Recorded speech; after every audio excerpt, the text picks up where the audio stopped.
Hey everyone, Harry here to talk about what seems like a pretty suspect decision not to give the Associated Press an injunction ordering the White House to stop preventing the AP from having access to press pool places like Air Force One and the Oval Office. So it'll sound ridiculous, and that's because it is ridiculous. This has to do with Trump's new baptizing of the Gulf of Mexico as the Gulf of America. The Associated Press, which also has the Style Journal that's very influential for journalists everywhere. I'm actually an old AP staffer myself. I used to work in the sports department, and they had this broad kind of authoritative role. Anyway, they've continued to call it the Gulf of Mexico. That's still how it's mainly known. They note that Trump has tried to change the name, but they call it the Gulf of Mexico still. And in total blatant retaliation or retribution for that, they've been barred from the Oval Office and Air Force One. So it's one of those instances in which it's just so clear what's happening. There's no possible prevarications or muddying facts. They just say flat out, if you won't call it the Gulf of America as the president wants, you may not come on the Air Force One. You can't come into the Oval Office. You can't have the kind of access that AP has had forever. Now, the argument from the White House is, well, that's not a permanent entitlement. It's temporary, and we can take it away. And a judge here didn't agree with the White House, but agreed to the extent of not giving a temporary injunction on the reasoning that he wasn't persuaded that the AP would prevail. Okay, so I try hard not to have these kinds of things driven by who the judge is, much less who appointed the judge. But Trevor McFadden, if you give even a quick look, he's a very strong he comes to the district court from political work at the Department of Justice on behalf of Trump, and he has had a series of pretty eyebrow-raising holdings that kind of check the boxes of conservative activism.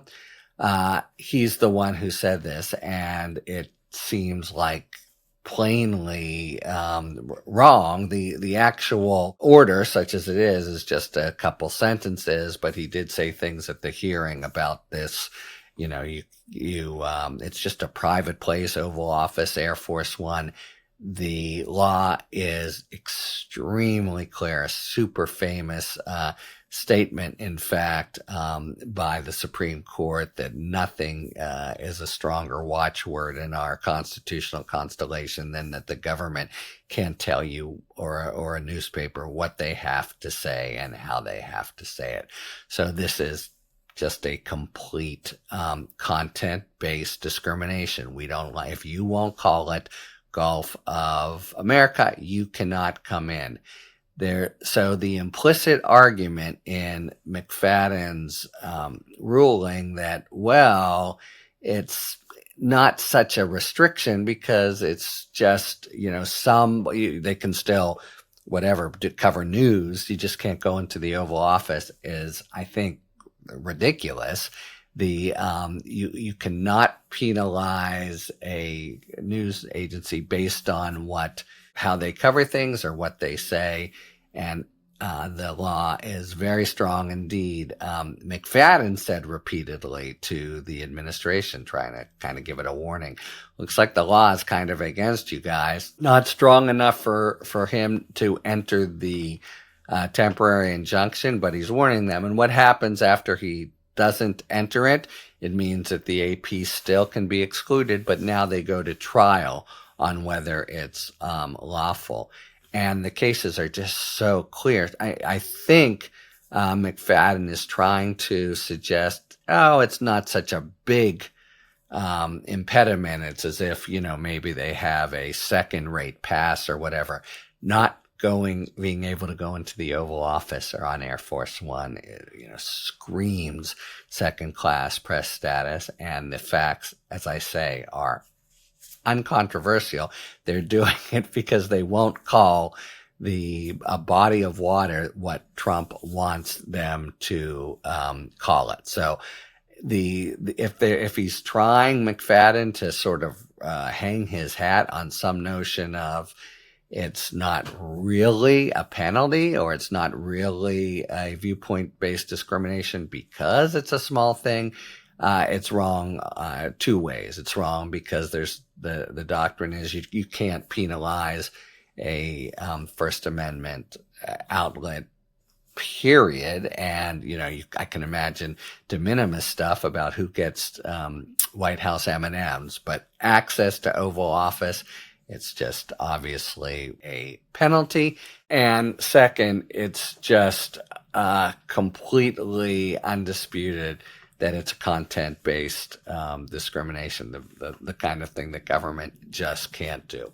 So I think that this decision by McFadden on the temporary restraining order won't last. AP can either try to appeal it now to a higher court and the DC Circuit, and they have many different precedents making clear you can't have content-based discrimination against First Amendment media, or it could go to trial while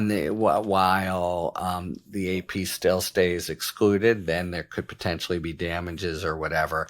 But to my mind, there's a general lesson here, which is at this point, the whole federal judiciary is sprinkled with certain Trump judges. Not all of them are in the tank for him, but that's the general caliber and stripe, kind of credential of people he chooses. The biggest one would be, Eileen Cannon, Matt Kaczmarek, if indeed we put McFadden in that category, and I don't know enough about him to do it, but I know enough about this decision.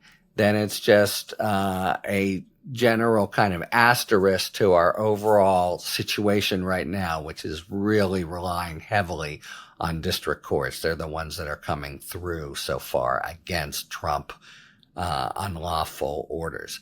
Now, all of those issues are going to play out, though, in courts of appeals and potentially in the Supreme Court. So even the victories are kind of temporary, but they're also, the lesson here is checkered. You will sometimes draw a bad judge, etc. Nevertheless, I cannot believe that the AP will be continued to not have access to the Oval Office and Air Force One based on not calling the Gulf of Mexico, Gulf of America. And so we'll follow how long it takes, how it plays out, etc. All newspapers have submitted amici briefs saying, AP is right. You can't do this administration. AP first tried a little bit to negotiate even, and the administration was adamant. Anyway, I think it's a flagrantly lawless order and restriction on AP, and it will fall, but not today, and and it won't be enjoined, even though it probably should be. So that's an overall lesson of where we are. District courts are not, a complete silver bullet. Talk to you later. Thanks for tuning in. If you enjoyed this video and other Talking Feds content, please take a second to like and subscribe. Talk to you later.